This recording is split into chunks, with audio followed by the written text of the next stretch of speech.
Pxlarized is often known as one of the most mechanical and skilled fighters in the entire Fortnite community, which is why I've decided to make the decision to copy Pxlarized's routine and train like him for the next 7 days to see if being consistent really can improve my fighting.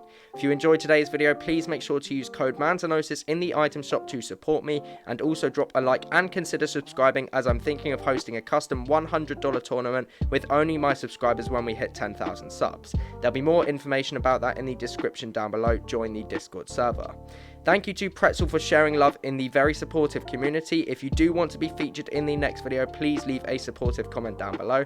I hope you do enjoy today's video, and anyways, let's get straight into day one and see how much progress we can make. So day one started off with some close-up shotgun training at an angle. Now my aim has never been my strongest point due to the fact I play on such a high sensitivity, but after this we moved on to some free building, and again this is all done in the Raiders V4 practice mechanics map.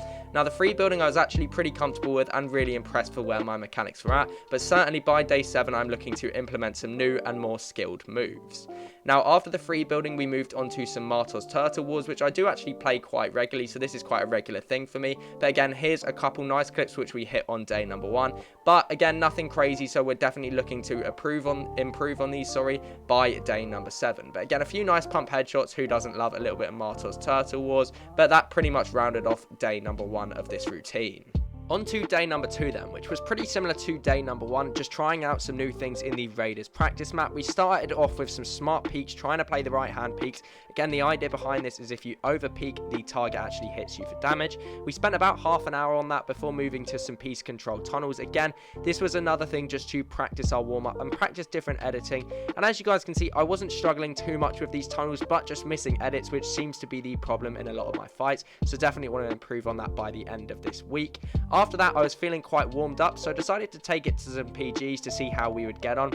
We hit a few nice clips, as you guys will see, on a couple of random players, but again, it's just focusing on trying to play that right hand peek, trying to fight more smart and be more mechanical like Pxlarized, but that will come as we get towards day 7. But overall, for day number 2, it was a pretty successful day. My mechanics felt fast, still missing edits, but that will come as we get further on into the week. But overall, day 2, a 7 out of 10, pretty successful. Days 3 and 4 were very similar, so I've decided to combine them into the same mini section of today's video.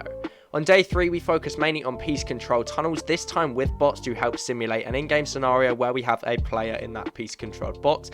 And to be honest, this was the first time I really felt to feel a little bit of progression with this, just with the way I was playing my right hand peeks and edits.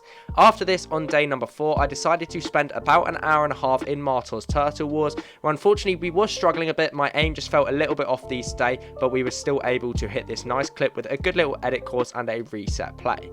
But on to day number 5. Day number 5 is where we reached the 10-hour mark for practicing of the week. We've been averaging around about 2 hours a day, and we started off day 5 with some free building. Now on this day, my mechanics were feeling extremely fast, and for this reason I decided to take it into some realistic 1v1s. Now in this, I wasn't playing particularly confident, but my mechanics were really starting to show with a nice pre-box on this player here, and we were able to hit that headshot pump. And then as I grew into this 1v1, I started to get a lot more confident, and as you guys can see, just by the speed of my mechanics, yes, we're still missing edits, that is definitely something I want to improve, but my mechanics overall are looking a lot faster and a lot smoother than they were on day number 1. And we're able to finish this off with a nice window right hand peek into shot.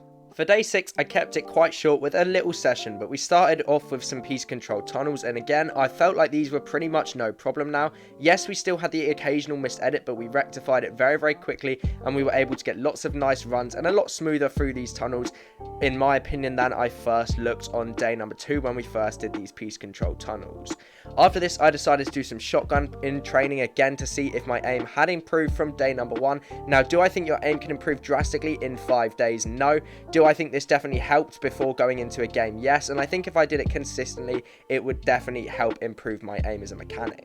So day 7 then, overall, what do I think of the routine and what do I think of my results? Well, first of all, you guys can see from the background footage of me free building, it's clear that I've made a massive improvement in my mechanics since day number 1 in terms of the speed and consistency of the success rate of my edits. After this, I decided to play some Martoz Turtle Wars, but again, I think I hit the most dirty clip I've ever hit in Martoz Turtle Wars. So fair play, I was playing very, very fast and my mechanics felt very, very good on day number 7. But it's all about whether I can transfer this skill into game. And well, what's my overall verdict? Yes, I played ranked. I think I dropped a 5 kill 12, but I'm not really a W key player and still tend to play a little bit poorly in ranked situations, as most of my kills still come from snipes. But I think over time and over practice, these skills will definitely transfer into ranked, and this is a routine that I will continue doing. Thanks guys for watching. Please make sure you've dropped a like and subscribed. Peace out from me.